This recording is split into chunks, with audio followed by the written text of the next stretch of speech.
Hello and welcome to a special interview for The Wire. Almost every single day there seems to be a killing in the Kashmir Valley. So are we witnessing a surge in terrorism that simply hasn't got the attention it deserves? And if the answer is yes, what is the cause? And more importantly, how much of a challenge does this pose? Those are the issues I should raise today with the former head of RAW and one of India's acknowledged experts on the Kashmir Valley, A.S. Dulat. Mr. Dulat, let's start with the facts. Before I ask you the critical question, what do they suggest about the situation in the valley? Almost every single day when we pick up the papers, we read of yet another killing, yet another terrorist attack in the valley.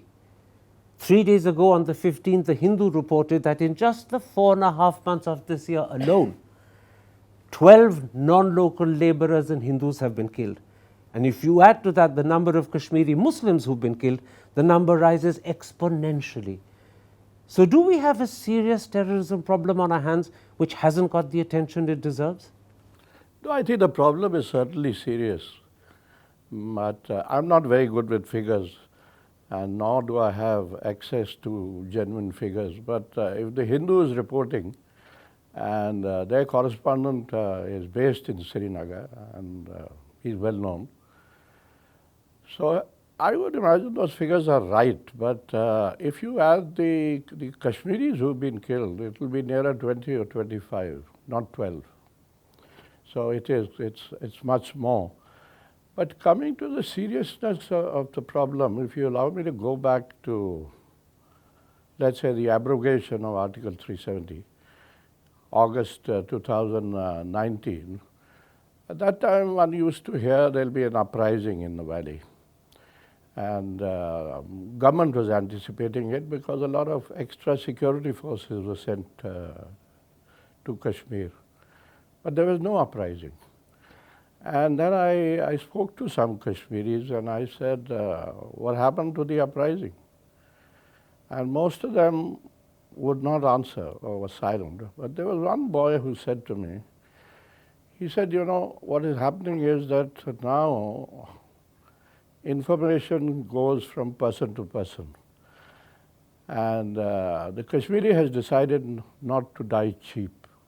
Now that has stuck with me, that the Kashmiri had decided not to die cheap. What we saw after that was that there was at one time a spurt in militancy in the south, which has generally remained more disturbed than the center and the north. And there were these boys who were willing to commit suicide. They were not for Azadi. They were not for Pakistan. They talked about dying for Allah. And, you know, in the good old days when militancy first started, if I go back to 1991 when it was at its worst, we used to say that a lifespan of a militant was about 2.5 years. A militant had the option either to go and settle in Pakistan or come and fight and get killed or to surrender. And some would come and go as well. But these youngsters in South Kashmir were almost committing suicide because a lot of them didn't survive for more than a fortnight. They just pick up a gun or snatch a gun and then kill somebody, or even without killing anybody, they would get killed. Now what we are witnessing, and I think that is there's a change. And what is most significant, or I think scary, is that militancy has come to the heart of the valley, to Srinagar, which has not happened since 1990 when it all, 89, 90 when it all began. The difference between then and now is that at that time the JKLF boys were all known. They were known faces, known names. We used to even hear of parades, JKLF parades being held in the city. Everything was known. It was in the open. It was just a question of finding these boys, hunting them down. And so it was a different thing. Now what is happening is nobody seems to know what is happening. And it's happening right in the heart of Srinagar. Now the other day, this Kashmiri pundit who was killed, I think it's a very significant killing. Rahul Bhatt. Rahul Bhatt. he was killed in the Tehsil office in Chadura, which is in Badgam district. And the security narrative or the narrative of the J&K police is almost laughable. They say they were Pakistanis who came from Bandipur, which is in the north, and they killed this Pandit and have gone back to Bandipur and back to Pakistan. So, I don't think that's the way it's happening. I think it's happening from within Srinagar, and we don't know how it's happening. You're saying 2-3 very important things. First of all, this is significantly different to the spurts of terrorism that happened immediately after the abrogation of Article 370 in August 2019. That's now, right. A, it's concentrated in Srinagar, the very heart of the valley. That wasn't the case earlier. Secondly, we don't know who's doing it. We simply have no clue. And thirdly, they're able to target people like Rahul Bhatt inside the Tehsildar's office, which means they knew where he was. Absolutely. And the narrative being put out by the security forces that these are Pakistanis who came from Bandipur in the north and then returned to Pakistan, you believe is laughable. Absolutely. Then let me ask you this. They don't need to come from Bandipur. I am absolutely sure that there is a cell and a considerably, I would say, at least 10, 12 boys who are in Srinagar, who are functioning out of Srinagar. Whether they are Kashmiris or Pakistanis, I would suspect Pakistanis, because this looks like a very professional job what is happening now. And nobody knows where they are. This is more professional than terrorism in the past. Yes. I'm seeing it as more professional. Now, you know, the other significant thing about this thing, I'm talking about now, I'm going back to the Hindu report, that this fellow, this Rahul Pandit was targeted. Bhatt. Rahul Bhatt was targeted because he was in the revenue department, which he could help, bring about a demographic change or this type of. In other words, they are picking people who have important posts, who can make an impact on the demography of the state. These are deliberate targets. That's right. But I think also it's significant that they have got this information from somebody within the Tehsil office. So in other words, they also have a leak in the security situation of the state. Yes, and I can tell you one other thing. I didn't think it would connect with this, but over a period of time in the last couple of years, the Jamaat influence has significantly increased in every department, in every office. Okay. Let me stop you there, because you said an awful lot, and I'll go back and pick up on many of the things you said. But first, before I do that, I get the clear impression that what we are seeing is the deadliest spurt in terrorism since August 2019. I would call it the most dangerous. The most dangerous. Dangerous, yes. It's looking bad. I'm just repeating that. This is the most dangerous spurt in terrorism since August 2019, and you add it's looking bad. It's looking bad. And it could get worse. And it could get worse. That's right. In other words, this is just the beginning. Could be. Let's go back on some of the things you've said, because I think they're very important. You referred to the Hindu report. The Hindu reports that several intercepted messages have been got by the security forces. These messages are allegedly targeting non-locals, pundits and policemen. One of the messages is particularly ominous. It was on a web portal allegedly maintained by militants, and it says, and I'm quoting, "The fresh targets would be migrant pundits who are getting government jobs, especially in departments which are important for demographic change." That's the thing you had in mind a moment ago. That's right. That's right. It looked like that, yeah. So this time, they're not just killing people, the terrorists are picking targets, and they're picking targets in government offices, targets connected which could change the demography of the state. That's right. That's right. You see, you mentioned the word migrant pundits. That means these are new pundits who are coming into the valley. Let me tell you, I would say there are roughly about 800 Pandit families living in the valley. And these were families which were feeling quite settled. Now, these families are also feeling unsettled. You're saying the older Pandit families who never left, Left. who previously felt settled, are now feeling unsettled Unsettled, yes, yes, yes. because of the change in mood to the Pandits. Because of, let me put it absolutely straight, because of the communal situation and the reaction to certain things happening in the rest of the country. Let me give you one little example. This time we had Ramzan and the Navratras coinciding, same time. And here it was suggested in the NCR that butchers should close their shops because in keeping with the sentiments of the Hindus, the vegetarians. How many shops were closed? I don't know. But Omar Abdullah did react in his own subtle way. He said, yes, we understand the sentiments of the Hindus, but we are observing Ramzan here, and we hope that the outsiders here will also join us in fasting.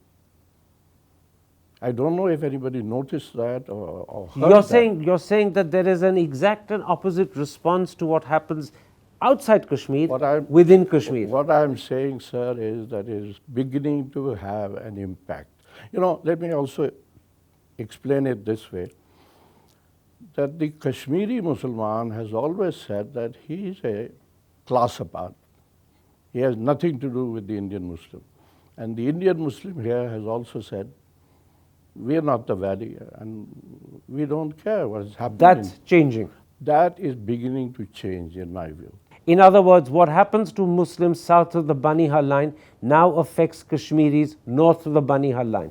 Yeah, and this brings me to the question of delimitation. Let's come to these one by one, otherwise we'll get very confused. Okay. Let's pick up a second point you made in that very good long first answer.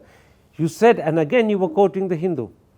The Hindu says security agencies are worried that militants have access, and I'm quoting, to police data on who works in which different wing.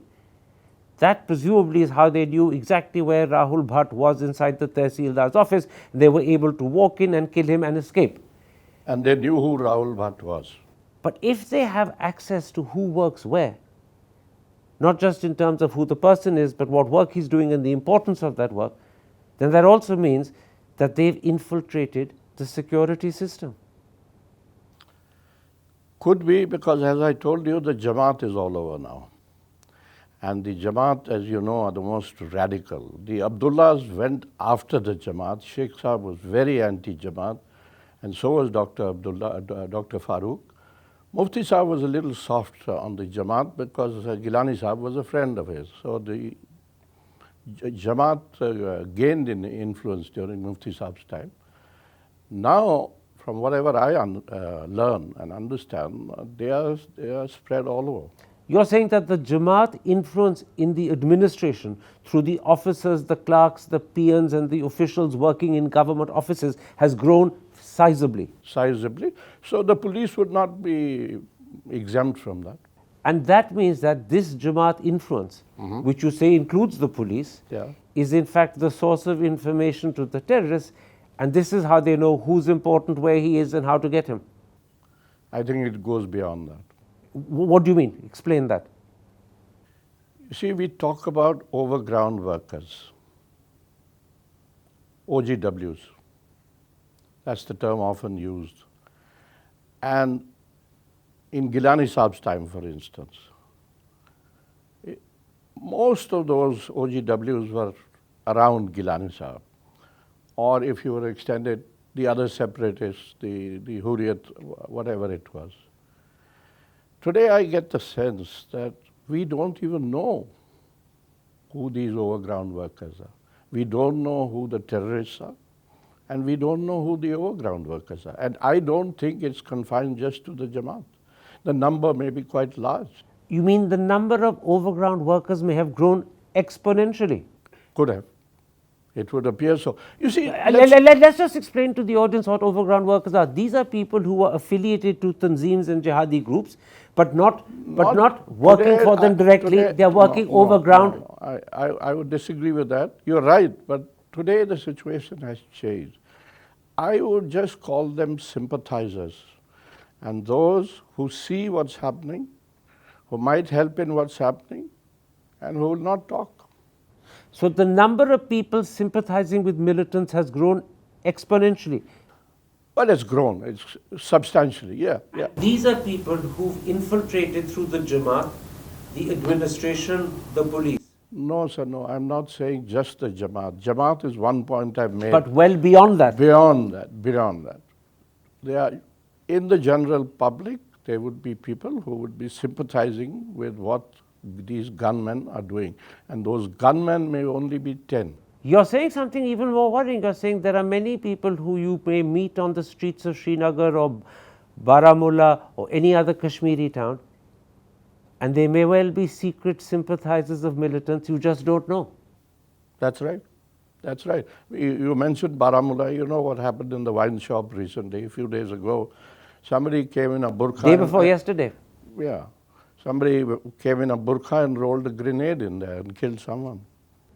In other words, the number of people who are sympathizers of militants has grown hugely, and we just don't know who they are.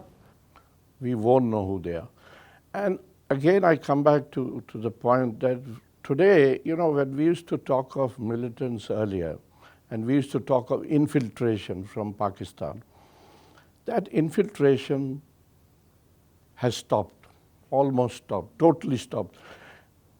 I went to Srinagar last in October, and I thought the situation was almost normal. And I said the Muscular policy is working. Of course, there were boys who were telling me that there's a volcano which is going to erupt. And I said, you guys are talking rubbish. So there is no eruption of a volcano. But suddenly, something has started happening which looks dangerous. Two things have happened. One, the calm that you perceived in October was false. Yes? Yes. And number two, even if the volcano hasn't erupted, smoke is coming out. That's right. And all the mainstream leaders in the last few weeks, Dr. Farooq Abdullah, Omar Abdullah, Mehbooba, I guess even Sajjad has probably made this point, that there is no normalcy in the valley. What normalcy are we talking about? And Omar said, just because tourists are coming, you think that this is not a normal situation. And we've seen this in the past. The Kashmiri is very smart. They won't target tourists because this is the short season. In No. You're saying something very different and pointed. They're deliberately targeting pundits and other officials who could have an impact on the demographic character of the state. In other words, they're responding to the fact that people who are non-Kashmiris have been allowed to buy land, and they're responding to the belief that the government is trying through this to change the demography, to make it more Hindu. You see, this is an issue which goes back a long time. It's being raised now, but I heard it at least 20 years ago from a Kashmiri, well-known Kashmiri, who said to me, the ultimate fear we have is that one day we are going to be reduced to a minority in our homeland. And that fear is back at the front today. Obviously. So, this resistance or these killings are related to exactly what you are saying. Then let me ask you this, because I deliberately didn't ask this question at the start. I began by saying, let's talk about the facts. We've discussed the facts in considerable detail. As you said, this is the most dangerous spurt of terrorism since August 2016. It's very bad, and the potential for it to get worse is there. So then what does this tell us about the mood of the valley? What does this tell us about the situation in the valley? The situation, as I said, I haven't been there since October. In October, it didn't look so bad. But now, because you're in touch with people regularly. Yeah, I've also met a few people who've been to the valley, and the picture that they paint, I mean, people, Indians who've been, let's say, to the valley of late, they don't paint a very good picture of the valley. But be more specific. What is not a good picture? There's anger, there's fear, there's almost rage in a way, and they don't know how to express it. The other thing... So then this volcano may be smoking, but it could be coming close to erupting. I'm only using your metaphor. Yeah. Volcanoes smoke before they erupt. Yeah, I know. I don't think it's going to end up that way. Don't think or don't hope? Both. So it could? No, I don't think so. Let's come to the causes. One of the things you hinted at earlier is that the muscular policy that the government has been following since the abrogation of 370 in August 2019 hasn't worked. In fact, if anything, it's backfired. No, I don't say it hasn't worked. I would say it's still working. But it's working up to a point. You see, let me put it like this. There's a very large section of Kashmiri youth who just doesn't know where to go and what to do. For them, they feel it's a hopeless kind of situation. And let me take you back. No, hang on, stop there. Don't take me back. If a large section of Kashmiri youth don't know where to go and what to do, those were your words. Yeah. They feel it's a hopeless situation. It is. People who have lost hope do desperate things. That's right, but not all of them want to get killed either. That's why I'm saying it's a selective thing. But I don't know what I was going to say, but I was anyway. Carry Say on. it. Don't stop yourself. Say it. I've forgotten now. Actually, I was going to say something that happened earlier, but anyways, carry on, please. But to what extent has this muscular policy actually provoked anger and wrath? Because you talked about anger, you talked about rage. There is, it's a question of, let me put it like this, it's a question of the Vajpayee way of dealing with Kashmir versus the current Modi ji's way of dealing with Kashmir. It's like that. No, but what is the impact of the Modi way of dealing? What has that done? Has it made people angrier? Has it fueled the rage you're talking about?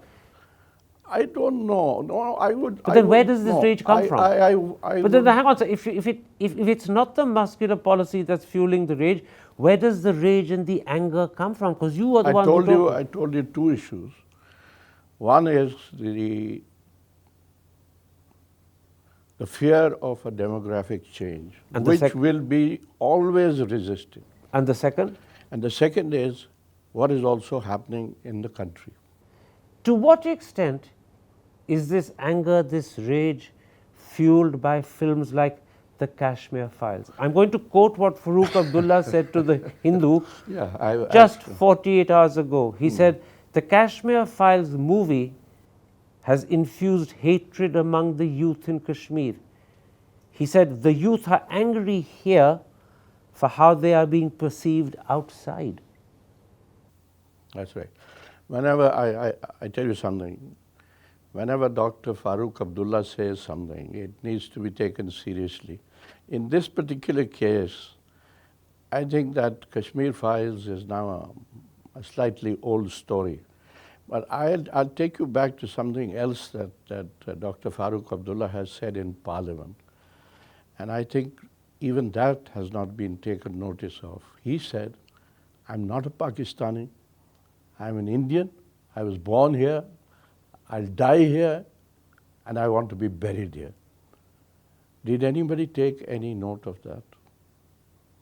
That is more significant than this Kashmir Files. But it's not Abdullah we're talking about. It's the mood of the Kashmiris. That's right. Is this sentiment that he expressed in Parliament also the sentiment of Kashmiris? Yes and no. That's now I've remembered what I was going to say at that time. You know, when this whole thing, when the abrogation took place and there was these preventive detentions, all the mainstream leaders were detained under PSA. Now, there were some Kashmiri boys who said, great, they deserve it. Aur bolo, Jai Mata ki. I'm just reminding you of 2019, that if Dr. Farooq Abdullah, 3 times Chief Minister, the most nationalist of Kashmiris can be locked up under PSA, then what is the future of anyone else? And that brings me to another point. When I was talking about the youth, this hopelessness, because, normally they went one way or another, politically that is. We used to say that either you go to Rajbagh, where the Hurriyat office was, or you came to Gupkar, where the mainstream was. Now, there is nobody, the Hurriyat is out of it. I mean, there is no Hurriyat except for the Mirwais, who's been under house arrest for more than 3 years. And nobody talks to the mainstream either. So there's confusion among the youth. They have no place to go, no place to join.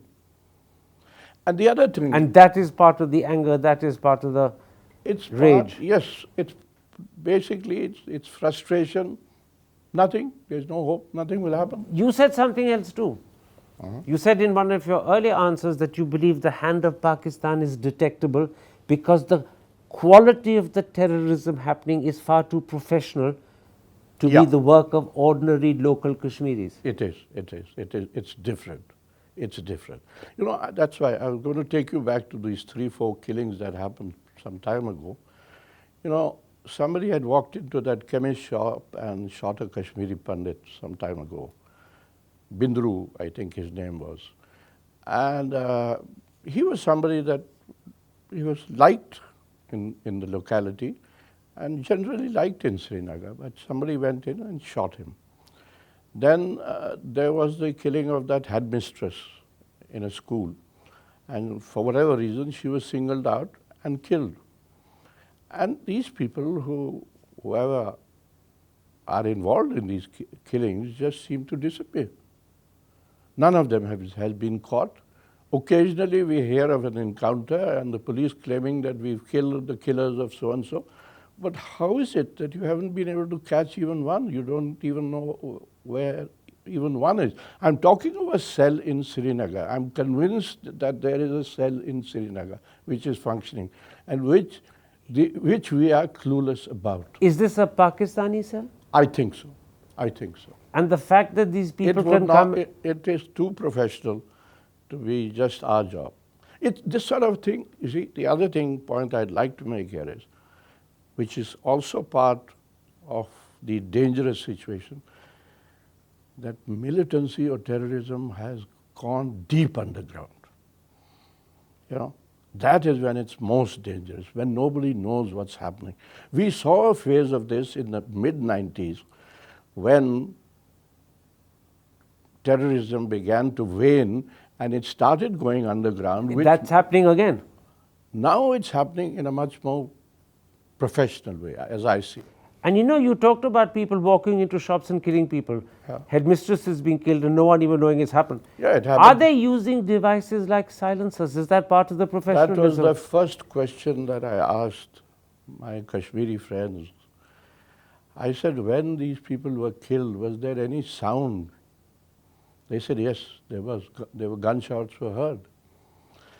But I would not be surprised if silencers are back in business now. And this is the best time for silencers when you have huge crowds. There are a huge number of tourists. You can't get a hotel room in Srinagar. So all somebody has to do is, and they won't kill tourists because they don't want to spoil business. But if they have a target who's walking along with tourists, and you just have to come up to somebody, shoot him and walk on, and nobody will know what's happened. And if silencers are being used, or devices like silencers, that again points towards Pakistan. It points towards professionalism. I'll tell you something. In January 1990, we lost 4 officers in the space of 3 weeks. And the 4th one, who had gone home for the weekend and was coming back on a Monday morning, was shot with a silencer pistol. Somebody walked up to him, shot him, he fell down. People thought he had a heart attack or something. And you're scared that sort of thing could happen again? Maybe happening. Maybe already happening? Maybe happening. Let's look down the road, because you also said the potential for things getting worse is there. Your words were, it's already very bad, but it could get worse. Now, what's on the horizon in just 6 weeks' time, starting on the 30th of June, is the Amarnath Yatra. Yeah. And they're anticipating an unprecedented 8 lakh people. Could the Yatra be another flashpoint, another cause of concern? It can be. You see, there are two interpretations to the Yatra. As we all know, the Yatra has been happening for a very long time. Whenever I went to Srinagar or I was posted in Srinagar, there would always be a couple of friends who were doing the Yatra. And it was a spontaneous kind of thing. Yeah? Anybody who felt like going on a pilgrimage to Amarnath went. You either went No. But explain to me, why would it be a cause of concern now? Now, I'm saying there would be, in the Kashmiri mind, two interpretations of this. 8 lakhs is not, it's not people coming on their own. It's people who are being persuaded that they must go. So if it's interpreted as a demographic change, then there would be a danger to the Yatra. But I don't think that is going to happen. What's the second interpretation? The second interpretation, and that's more important for the Kashmiri, is that it's also tourism, and it provides business to the Ghoda wala, the Pittu wala, the Kuli, the taxi drivers. So what are you saying? Are you saying that the Yatra will or will not be? I am saying that in my own mind, and I hope I am right on this point, I think the tourist in the Kashmiri will prevail over his other fear. But there's a possibility, in fact, that if an unprecedented 8 lakh go, some Kashmiris may perceive this as part of a process of demographic change. After all, you said these are not people who are going simply of their own volition. They've been persuaded to go. Yeah. Right? Yeah. If that interpretation holds, the potential for more terror will grow. You see, there hasn't been a terror attack on the Yatra, except I think in 2018 or so. Yeah. There was but the potential will grow. Yeah, the potential, but I still don't think the Yatra will be attacked. The second thing that's happening is now that the delimitation exercise is over, and even if the outcome is terribly controversial and contested, and it's even being argued in the courts, there's a very likely possibility that we could have elections in October, November. Is that another flashpoint, another moment of concern? Now this reminds me of two things. One, of course, is the elections, whether they'll be held or not held. Well, let's assume they are. Then it will be a time of concern if elections are held. Because, it all depends on the thinking in Delhi. We've always wanted maximum participation, and I hope the thinking remains the same. Then there could be. And I'll take you back. This is why you believe that things could get worse, both because of your fear if the Yatra is wrongly perceived and elections. Actually, sir, if I put it like this, the answer today to Kashmir in a way is the political revival of the political and democratic process. That is the only answer. That's the only way to move forward. Absolutely, but at the same time, elections could be a cause of concern, you said. It can be, and I'll remind you of something now. And it's 2 days away. 21st of May happens to be the death anniversary of Mirwaiz Maulana Farooq and also of Abdul Ghani Lone. And that's happening in 2 days' time. So we shouldn't forget what has happened. That could be another flashpoint. No, I'm just reminding you what has happened in the past. But why are you reminding me? Because it's day after tomorrow. And because you're worried that it could be an occasion for something to happen. Let's be honest and upfront. That's why you're reminding me. Yeah, things like that could happen. So, as you said, there are several landmarks happening as we go down. One as early as the 21st of May, which is 2 days from now. Then there's the Amarnath Yatra, depending upon how it's perceived. Then there's the elections, depending upon how they go. But all of these are moments when you could see the situation getting worse. You see, I still feel No, just say yes or no. No, let me explain. Just let me explain it in a few words.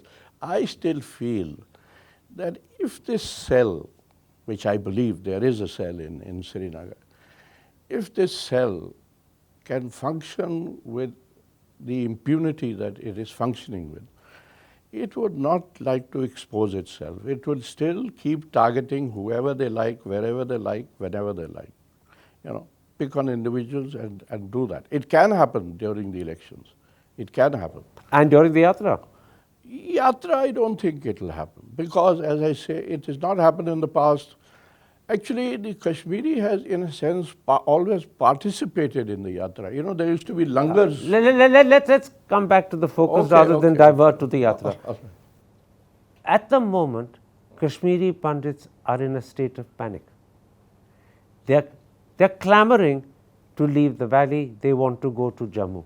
The administration is doing its best to try and restrain them, to persuade them to stay. Should they be allowed to go to Jammu, or would that, in effect, look as if the terrorists have won?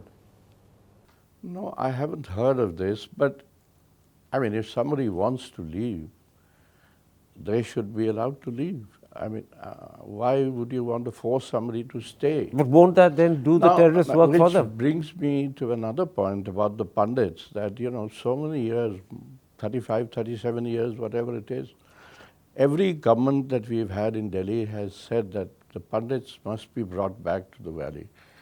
We will bring the pundits back to the valley. Nothing has happened. It's easier said than done, because there is a fear among the pundits. Some of them, of course, have come out of the valley and settled down and done very well. They don't want to go back. But even those who want to go back, there is a scare, there is a fear. So you're saying if they want to leave having returned, we're talking of the pundits who returned as part of the Prime Minister's employment guarantee scheme. If they want to leave, you're saying let them leave. Even though that could be perceived as a victory for the terrorists. I don't know how it will be perceived, but how can you stop somebody from leaving? Okay. My last question, and I'm going to repeat the words you used before I asked the question. You said this is the most dangerous terrorism since August 2019. The situation is very bad and the potential for it to get worse is there. Does the administration of the day have the capacity to handle this? I'm not talking about the military capacity, I'm talking of the political capacity, the savviness. There is nothing political happening, very sadly. When you don't talk to Dr. Farooq Abdullah, when you don't talk to Mehbooba, when you don't talk to Umar Abdullah, when you don't talk to Sajjad Lone, then I don't think there is any political activity happening. There is no encouragement. So what's the answer to my question? Does the administration have the savviness to handle this? They have the savviness to handle it in the way that they've been handling it. The muscular way. The muscular way. On the need to do basis, So last few days, the security establishment has been here with the Home Minister discussing the yatra. No, but I'm not talking about the yatra, I'm talking about terrorism. Have they got the savviness to handle the terrorism? And I'll tell you why I ask. You have repeatedly said you believe that there is a professional cell operating in Srinagar, the very heart of the valley. We don't know who they are. You said repeatedly that there are overground workers who are sympathizers. We don't know who they are. It's quite possible ordinary people you meet on the streets, maybe sympathizers in the hearts of the militants. We just don't know. Do you think the administration is aware of either this organized cell or the extent to which OGWs have spread? If my gut feeling tells me this, or I hear of things like this, then obviously the administration would know. But what are they doing? They're not able to find these boys. But then that means they're failing. They are failing to the extent, as I say, because the public is not cooperating. It's like intelligence. There are times when intelligence tends to dry up or become difficult. Because the public isn't cooperating. That's right. In other words, the public is not with you. Yeah, the public, as I said earlier, the public and I talk especially about the youth, they don't know where to go. No, but forget There's the no youth. opening. Let's come back to the administration, which means if the public is not with them, they fail to find this organized cell. They're not sure who are sympathizers, who are OGWs, overground workers. That means the administration is also at a loss. Okay. They're at sea. I've got the answer for you. The bureaucracy will never provide the answer that you need in Kashmir. In 1996, Narasimha Rao, the vice prime minister that he was, after 6 years of governor's rule, said, this has to end, we must have elections. Now, you say that elections are likely to be held in October, November. I still have my doubts. But that may be a way forward. If you have elections, if you have a government, you see what's happening. That I understand, but the point I'm going to return to is this, that if there is an organized cell, as you suspect, overground workers multiplying in number who we don't know about, the public has no longer shows support or cooperation with the government, that means the administration does not know how to tackle terror. They're at a loss. Why don't you admit that? So the public is not willing to come out and protest in large numbers. At the same time, they're not willing to, as you say, not willing to cooperate. But not willing to provide which you. means the administration doesn't have a solution to the problem of the moment. And the reason, sir, again I repeat, is that the bureaucracy will never have an answer to this. You know, the point is, we have a bureaucracy, and most of that bureaucracy is also from outside Kashmir. So they don't know Kashmir. They're strangers. They're strangers. You see, Many of them are South Indians. however rotten a government you have, the Kashmiri feels at least it's my government. It's, you know, I can at least go and meet That the is block the level problem. person, the MLA, the minister, the chief minister, somewhere. Now, there's nobody to talk to. There's nowhere to go. I think you've painted a situation that is remarkable in the broad brush strokes you've spoken of, because what we have is the worst terror, the most dangerous terror since 2019. It could get worse, it may get worse. There's an organized cell you suspect, but we don't know where it is, we fail to find it. There's a large number of overground workers who are sympathetic, but we don't even know who they are. And we have a bureaucracy that doesn't belong, that can't handle the situation, and many of them are South Indians, and they are not even looked upon by the Kashmiris as one of their own. This is a dire, hopeless situation, Dulat Saab. I don't know. But this is how it is.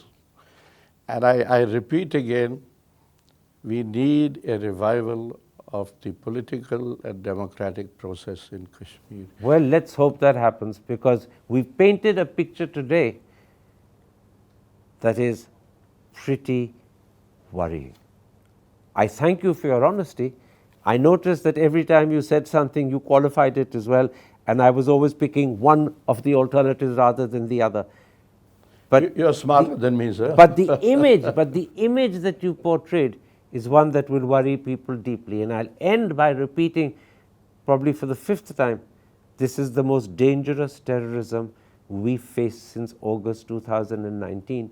You suspect there's an organized cell, it's behaving professionally, it's probably clearly linked to Pakistan. It is. And we don't know where it is, we fail to find it, and the number of overground workers is growing, and we don't know who they are. And the worst part is, it's operating out of Srinagar. And that's the worst part. That's it's operating out of Srinagar. Srinagar. I'm convinced it is. Dulat Saab, for your candor, thank you very much indeed. Thank you, Mr. Thapar, as always.